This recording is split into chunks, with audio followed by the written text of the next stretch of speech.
Shalom, shalom, bienvenue au Seigneur.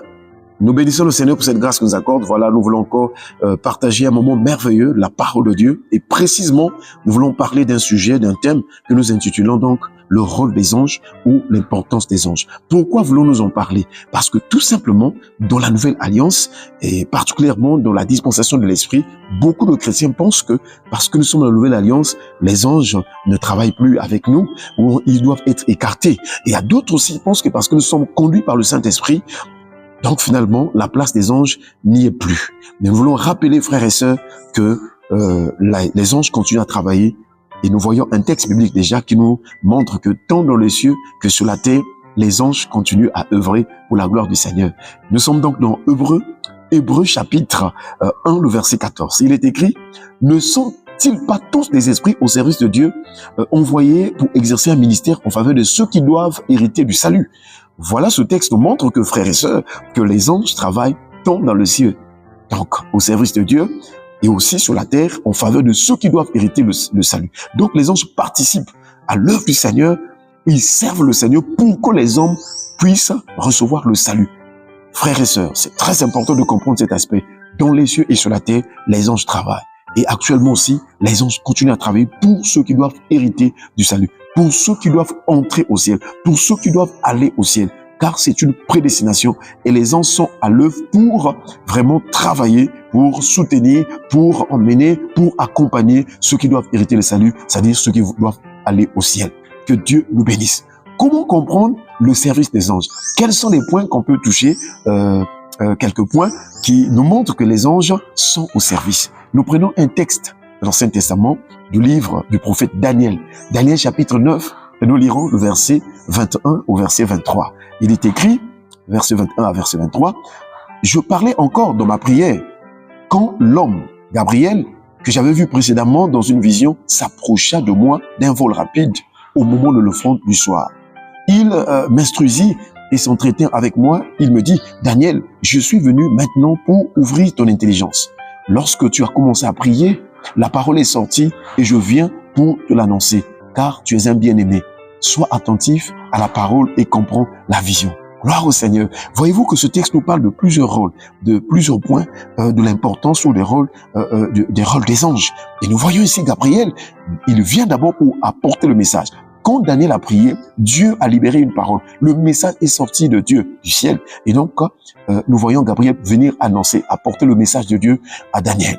Voyez-vous donc, ce sont des messagers. Les anges apportent la parole de Dieu, ce qui sort de Dieu, et ils apportent pour communiquer aux hommes. Nous voyons aussi que l'ange Gabriel s'entretint. Il instruisit, il donne des instructions, il oriente, il donne des instructions à Daniel. Donc, nous voyons bien que les anges travaillent aussi pour donner des instructions, pour donner aussi, nous communiquer les orientations de Dieu. Et ils s'entretinrent avec Daniel. Et il dit à Daniel que je suis venu pour t'ouvrir l'intelligence. Donc, nous voyons que les anges viennent pour nous expliquer les choses mystérieuses. Pourquoi ouvrir l'intelligence? Parce que les choses de Dieu sont mystérieuses. Vous vous souvenez de ce que l'apôtre Paul a dit dans 1 Corinthiens chapitre 2, lorsqu'il parlait donc de la sagesse de Dieu, qui n'est pas la sagesse de ce siècle. Il a dit que c'est une sagesse mystérieuse et cachée. Voilà pourquoi donc les anges, comme ils sont au service de Dieu, ils comprennent le langage de Dieu. Ils viennent pour nous expliquer le langage de Dieu. Ils viennent pour nous expliquer ce qui est mystérieux. Et c'est ce que on appelle aussi, qu'on peut comprendre par ouvrir l'intelligence, faire comprendre, donner une révélation des choses vraiment cachées de Dieu. Nous voyons aussi que l'ange, il dit que je suis venu t'apporter vraiment le message de Dieu. Et aussi, en dernier lieu, il dit, sois attentif à la parole et comprends la vision. Donc ici, Daniel recevait une vision. Il fallait donc toute une explication venant de l'ange. Que Dieu soit loué, que Dieu soit béni. Nous pouvons toucher quelques points aussi, d'une manière sommaire, des gens qui ont été visités par les anges. Nous voyons Joseph, donc, pendant qu'ils étaient en fiançailles avec Marie, donc, se trouva enceinte par la vertu du Saint-Esprit. Et Joseph, qui était un homme de bien et qui ne voulait pas la diffamer, il voulait donc répudier secrètement, chasser secrètement Marie. Mais l'ange lui apparut en vision, on dit non, ne chasse pas, ne répudie pas Marie, ta femme, car l'état de gestation là vient du Saint-Esprit. Voilà, elle a conçu cet enfant par le Saint-Esprit. Et donc, nous voyons aussi que les anges peuvent nous orienter là où nous pouvons faire une erreur, c'est-à-dire prendre une décision qui ne cale pas avec la volonté de Dieu. Parce que pour Joseph, c'était la volonté de Dieu, c'était le plan de Dieu. mais il voulait prendre une autre décision. Mais l'ange est venu lui parler, lui expliquer le plan de Dieu. Et donc, l'enfant qui devait naître, Jésus-Christ de Nazareth. Que Dieu soit loué. Nous voyons aussi Zacharie, le père de Jean-Baptiste, lorsqu'il a prié, sa prière a été exaucée. C'est l'ange, aussi Gabriel, qui est venu lui rappeler pour dire que ta prière a été exaucée et ta femme Élisabeth deviendra enceinte. Il a donné aussi des instructions, des orientations que cette femme ne devait pas faire usage de vin et ni de liqueur. Bien-aimé dans le Seigneur. Nous voyons donc que les anges travaillent. Tant pour l'Ancien Testament que le Nouveau Testament, les anges sont au service de Dieu, que ce soit dans le ciel, que ce soit sur la terre. Nous voyons aussi, par exemple, lors de l'annonce de la naissance de Jésus-Christ au berger, nous voyons que un ange est apparu. Et le lieu où il est apparu au berger, le lieu était resplendissant. Et les bergers, pris par la frayeur, la peur, ils avaient la crainte. Et l'ange leur dit, ne craignez pas, car je vous annonce une bonne nouvelle. C'est qu'aujourd'hui, dans la vie de David, il vous a donné un sauveur qui est le Christ, le Seigneur. Voilà donc, frères et sœurs, nous voyons même dans la naissance de Jésus, les anges sont venus, et voilà. Et même dans le ministère de Jésus, lorsqu'il était tenté, souvenez-vous que, en dernier lieu, Jésus a dit à Satan, retire-toi, car il est écrit, tu adoreras le Seigneur ton Dieu et tu le serviras le seul. Le diable le quitta. Et donc, plusieurs anges vinrent et donc le servirent. Nous voyons que ils sont là, les anges, pour la louange, pour toute mission, pour la gloire du Seigneur. Frères et sœurs, donc nous ne pouvons pas écarter les anges. Les anges travaillent avec nous jusqu'à la fin. Nous voyons donc aussi, par exemple, Philippe, lorsqu'il voulait, il devait partir, il devait s'approcher de l'eunuque éthiopien qui s'est manifesté. Un ange du Seigneur lui a orienté en disant, va du côté du midi et jusqu'à ce que donc il va s'approcher du char où était l'eunuque éthiopien dans Actes chapitre 8. Frères et sœurs, toujours le ministère et l'œuvre des anges, leur importance, leur rôle dans le ministère de ceux qui doivent hériter du salut. Nous voyons aussi que lorsque Pierre était en prison, donc un ange est apparu pour sa délivrance. Alors que l'Église était en train de prier, d'adresser des prières à Dieu, un ange est venu pour donc la délivrance de Pierre en prison. Donc les anges agissent aussi non seulement pour communiquer les messages, mais pour toute une délivrance du peuple de Dieu, des serviteurs de Dieu, des enfants de Dieu. Voilà pourquoi beaucoup de gens dans les songes, dans les visions, ils voient parfois le visage d'une personne qu'ils connaissent, mais quelquefois ce sont des anges de Dieu qui agissent. Frères et sœurs, nous voyons aussi que donc les anges travaillent donc pour que nous puissions hériter du salut, c'est-à-dire ils nous entraînent, ils nous conduisent, ils nous dirigent, ils nous donnent des instructions jusqu'à ce que nous allons entrer au ciel. Hériter du salut aussi, c'est l'entrée au ciel. Frères et sœurs, nous allons prendre en dernier lieu 3 points fondamentaux. Nous allons voir donc aussi que les anges sont non seulement des serviteurs, c'est ce que nous avons démontré qu'ils sont des serviteurs, mais aussi ils sont des moissonneurs. Et aussi nous verrons, ils sont des adorateurs. Voyons donc l'aspect des moissonneurs, puisque nous avons parlé déjà des services que les anges font pour la gloire du Seigneur, tant dans les cieux et sur la terre. Nous voyons donc que les anges sont aussi des moissonneurs. Il est écrit donc dans Matthieu chapitre 13, verset 41. Jésus est en train d'expliquer une parabole.